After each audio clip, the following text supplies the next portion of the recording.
কেউ বাঁচাতে হলে অন্তত সন্তানগুলোকে কোরআন পড়ানো শেখানো উচিত। এরা যদি 1 থেকে 5 পর্যন্ত অন্তত ওই সমস্ত জায়গায় না দিয়ে কোরআন যেখানে পড়ানো হয় বোঝানো হয় এরকম কিছু তৈরি করে দেন, ভেদটা যদি মজবুত হয়ে যায় ও 6, 7, 8, 9, 10 পর্যন্ত যাই পড়ে পড়ুক, ওরে আপনি টলাতে পারবেন না।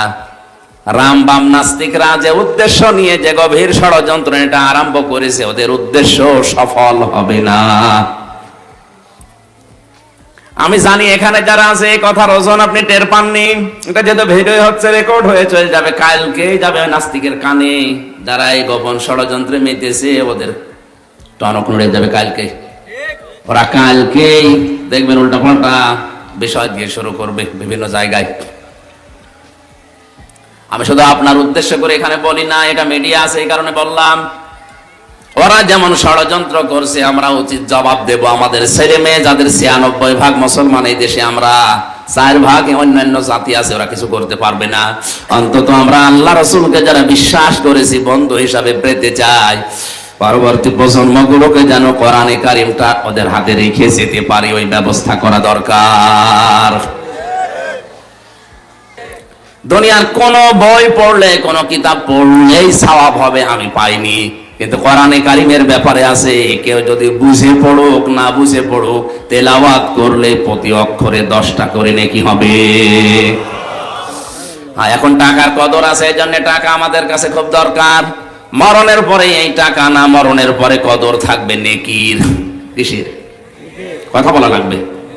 ইয়াউমা ইয়াফিরুল মারউ মিন আখিহি ওয়া উম্মিহি ওয়া আবিহি ওয়া সাহিবাতিহি ওয়া বানিহি লিকুল্লি ইমরিইম মিনহুম ইয়াউমাইযিন শাআনুন ইউগনি।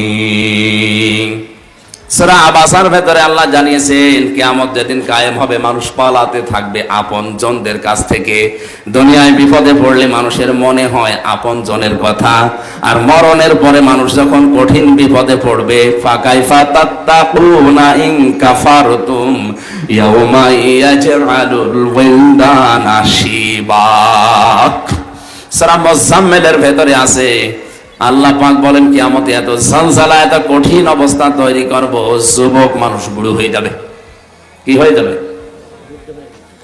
এই কঠিন অবস্থায় মানুষ আগে পালাতে থাকবে তার আপনজন দেখলেই। কারণ দুনিয়ার এই বিচার ব্যবস্থা আর আল্লাহর বিচার পুরোটা আলাদা। দুনিয়ার আদালতে আগে মানুষ আপনজন খোঁজে, এই কথা বলা লাগবে। আর মরণের পরে আল্লাহর যে বিচার ব্যবস্থা, এখানে মানুষ আগে আপনজন না, আপনজন দেখলেই পালাবে। শুধু পালাবে না, ফাইদা নফিখা ফিস সূরি ফালা আনসাবা বাইনাহুম ইয়াউমাইযি ওয়ালা ইয়াতাসাআলুন। যারা আরবি গ্রামার বোঝে, নসব আনসাব দিয়েছেন আল্লাহ। যত রকমের সম্পর্ক আছে দুনিয়াতে, শ্বশুরের দিক থেকে, বাবার দিক থেকে, মায়ের দিক থেকে, নিজের স্ত্রীর দিক থেকে, যত রকমের সম্পর্ক আছে, সব সম্পর্ক সিংহায় ফুৎকার দেওয়ার পরে কাট হয়ে যাবে। মানুষ আগেই মনে করবো, ওই যে আমার চাচা আসতেছে, আগে পালাবে। ওই যে আমার বাবা আসতেছে, আগে পালাবে। তাফসীরে খাসের মুফাসসির লিখেছেন, এমনও হবে অবস্থা, মানুষ নিজের মায়ের পা ধরে 500 বছর পড়ে থাকবে। কত বছর? 500 বছর পরে ওর মুখের উপরে লাথি দিয়ে বলবে, দুনিয়া আমার বিয়েই হয়নি, তোরে পাবো কোথায়? এখানে ইয়াফিরু শব্দের ব্যাখ্যা আছে, মাজা তুলে দৌড় দেওয়ার নাম ইয়াফিরু। এই যে বাঘ দেখলে, সাপ দেখলে মানুষ যেভাবে দৌড়ায়, ইয়াফিরু শব্দের শাব্দিক অর্থ এইটা। কিয়ামতের ময়দানে মানুষ ঠিক আপনজন দেখলে এইভাবে দৌড়াবে। শুধু দৌড়াবে তা না, এখানে মায়ের কথা, বাবার কথা, স্ত্রীর কথা, সন্তানের কথা, বন্ধুর কথা, নেতার কথা, এরপরে দুনিয়ার মানুষের কথা। 7 প্রকার মানুষের নাম আছে আয়াতগুলোতে। বাংলার মুসলমানেরা যদি বিবেক থাকে, আপনি দেখেন এই 7 প্রকার মানুষের কাছে আমরা আগে যাই, অথচ এরাই আগে পালাবে। সবচাইতে আপন যাদেরকে আমরা মনে করি, বিশেষ করে মা। কে? আরো বলেন। এ মা বলবে তুই চলে যা, একটা নেকি হাফ নেকি দেওয়া আমার সম্ভব না, আমারই কি হবে আমি এখনো জানি না।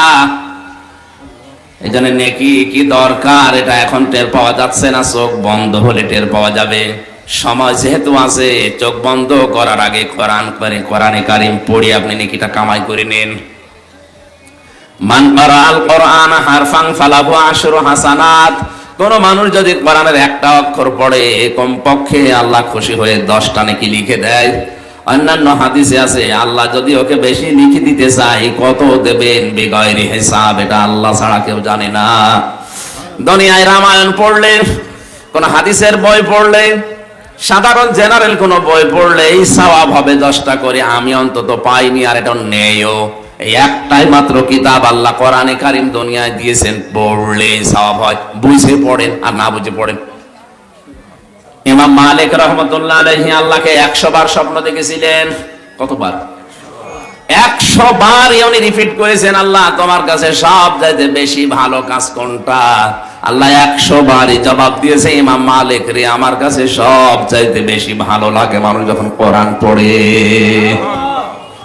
দুনিয়ায় এমন কোন দিকে আমি এত বেশি নজর দিয়ে থাকি না, যত বেশি নজর দিয়ে থাকি মানুষ যখন কোরআন পড়ে ওই অবস্থায়। এই জন্য হক আদায় করে যদি আমরা পড়তে চাই, 1 নম্বরে শুদ্ধ তেলাওয়াত করা লাগবে। 2 নম্বরে শুধু পড়লে হবে না, এটা বুঝতে হবে। এটা কি করা লাগবে? বোঝার মতো মানুষের সংখ্যা এখন নেই।